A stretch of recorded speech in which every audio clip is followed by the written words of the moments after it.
কি তোমরা এখন এই ফুল আঁকতে পারো না? তো চলো শিখাই।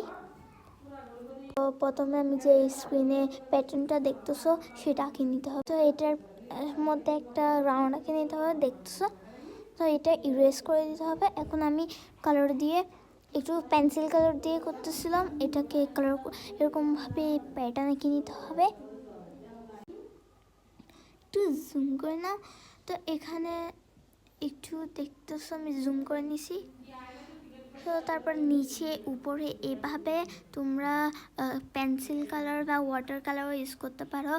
এভাবে স্কেচ করে নিতে হবে। তারপর মাঝখানে একটু খালি রাখতে হবে। এইভাবে আমি ওখানে প্যাটার্নগুলো বানাতে ভুলে গেছিলাম, তো দেখো। তারপর মাঝখানের গিয়াগুলো করতে আমাদের থেকে ইয়েলো, অরেঞ্জ, ব্রাউন, তো এগুলো দিয়ে ইয়েলো কালারকে সবার প্রথমে এটার উপর গিয়া করতে হবে, হালকা কালারটাকেই করতে হবে।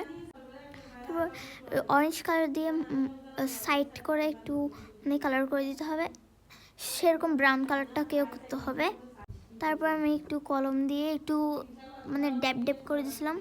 তো দেখো হয়ে গেছে কত সুন্দরভাবে। তোমরাও এভাবে এঁকে নিতে পারো। ও